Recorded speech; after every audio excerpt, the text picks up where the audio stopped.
حضرت اویس کرنی نبی صلی اللہ علیہ وسلم کی زیارت نہیں کر سکے، لیکن دل میں حسرت بہت تھی کہ نبی صلی اللہ علیہ وسلم کا دیدار کر لوں۔ ان کی ایک ماں تھی اور ان کی خدمت آپ کو حضور صلی اللہ علیہ وسلم کے دیدار سے روکے ہوئے تھی۔ ادھر مدینے میں نبی صلی اللہ علیہ وسلم یمن کی طرف رخ کر کے فرمایا کرتے تھے کہ مجھے یمن سے اپنے دوست کی خوشبو آ رہی ہے۔ ایک صحابی نے عرض کیا، یا رسول اللہ، آپ ان سے اتنی محبت کرتے ہیں اور وہ ہیں کہ آپ سے ملنے بھی نہیں آئے۔ تو پیارے آقا حضور صلی اللہ علیہ وسلم نے فرمایا کہ ان کی ایک بوڑھی اور نابینا ماں ہے جس کی اویس بہت خدمت کرتا ہے اور اپنی ماں کو وہ اکیلا چھوڑ کر نہیں آ سکتا۔ پیارے آقا حضور صلی اللہ علیہ وسلم نے حضرت عمر اور حضرت علی رضی اللہ تعالیٰ عنہ سے مخاطب ہو کر فرمایا کہ تمہارے دور میں ایک شخص یہاں آئے گا جس کا نام اویس بن عامر ہوگا، قد درمیانی ہوگا، رنگ کالا ہوگا اور جسم پر ایک سفید داغ ہوگا۔ جب وہ آئے تو تم دونوں اس سے میری امت کے لیے دعا کرانا، کیونکہ اویس نے ماں کی ایسی خدمت کی ہے، جب بھی وہ دعا کے لیے ہاتھ اٹھاتا ہے تو اللہ پاک اس کی دعا کبھی رد نہیں کرتا۔ حضرت عمر رضی اللہ تعالیٰ عنہ 10 سال خلیفہ رہے اور ہر سال حج کرتے، ہر سال حضرت اویس کرنی کو تلاش کرتے، لیکن انہیں اویس کرنی نہ ملتے۔ ایک بار حضرت عمر رضی اللہ تعالیٰ عنہ نے سارے حاجیوں کو میدان عرفات میں اکٹھا کر لیا اور کہا کہ سبھی حاجی کھڑے ہو جائیں، پھر کہا کہ سب بیٹھ جاؤ اور صرف یمن والے کھڑے رہو، تو وہ سبھی بیٹھ گئے اور صرف یمن والے کھڑے رہے۔ پھر کہا کہ یمن والے سارے بیٹھ جاؤ، صرف قبیلہ مراد کھڑا رہے۔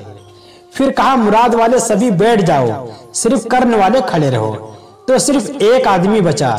حضرت عمر رضی اللہ تعالیٰ عنہ نے کہا کہ آپ کرنی ہو؟ تو اس شخص نے کہا ہاں میں کرنی ہوں۔ تو حضرت عمر رضی اللہ تعالیٰ عنہ نے کہا کہ اویس کرنی کو جانتے ہو؟ تو اس شخص نے کہا کہ ہاں جانتا ہوں، وہ تو میرے سگے بھائی کا بیٹا ہے۔ آپ نے پوچھا اویس کہاں ہے؟ تو اس شخص نے کہا کہ وہ عرفات گیا ہے اونٹ چرانے کے لیے۔ حضرت عمر نے حضرت علی کو ساتھ لیا اور عرفات کی اور دوڑ لگائی۔ جب وہاں پہنچے تو دیکھا کہ اویس کرنی پیڑ کے نیچے نماز پڑھ رہے ہیں اور اونٹ چاروں اور چر رہے ہیں۔ آپ دونوں بیٹھ گئے اور حضرت اویس کرنی کی نماز پوری ہونے کا انتظار کرنے لگے۔ جب حضرت اویس کرنی نے سلام پھیرا تو حضرت عمر رضی اللہ تعالیٰ عنہ نے پوچھا کون ہو بھائی؟ تو حضرت اویس کرنی نے کہا اللہ کا بندہ ہوں۔ تو عمر نے کہا کہ سارے ہی اللہ کے بندے ہیں، لیکن تمہارا نام کیا ہے؟ تو حضرت اویس کرنی نے کہا آپ کون ہیں؟ حضرت علی رضی اللہ تعالیٰ عنہ نے فرمایا کہ یہ امیر المومنین عمر بن خطاب ہیں اور میں علی بن ابی طالب ہوں۔ حضرت اویس کا یہ سننا تھا کہ وہ تھر تھر کانپنے لگے اور فرمایا کہ جی میں معافی چاہتا ہوں، میں نے آپ کو پہچانا نہیں تھا، میں تو پہلی بار حج پر آیا ہوں۔ حضرت عمر رضی اللہ تعالیٰ عنہ نے فرمایا کہ آپ اویس کرنی ہو؟ تو انہوں نے کہا کہ ہاں میں ہی اویس ہوں۔ حضرت عمر رضی اللہ تعالیٰ عنہ نے فرمایا کہ آپ ہاتھ اٹھائیے اور ہمارے لیے دعا فرمائیں۔ بس اویس کرنی رونے لگے اور کہنے لگے کہ میں دعا کروں، آپ لوگ سردار اور میں نوکر آپ کا، اور میں آپ لوگوں کے لیے دعا کروں۔ تو حضرت عمر رضی اللہ تعالیٰ عنہ نے فرمایا کہ ہاں ہمارے حضور صلی اللہ علیہ وسلم کا حکم تھا کہ اویس جب بھی آئیں تو امت کے لیے دعا کروانا۔ پھر حضرت اویس کرنی نے دونوں کے لیے دعا کی۔ نبی صلی اللہ علیہ وسلم نے فرمایا کہ لوگ جب جنت میں جا رہے ہوں گے تو حضرت اویس کرنی بھی چلیں گے، اس وقت اللہ فرمائے گا باقیوں کو جانے دو اور حضرت اویس کو روک لو۔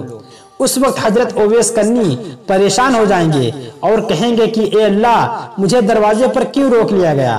تو اللہ فرمائے گا کہ پیچھے دیکھو۔ جب پیچھے دیکھیں گے تو پیچھے کروڑوں اربوں کی تعداد میں جہنمی کھڑے ہوں گے۔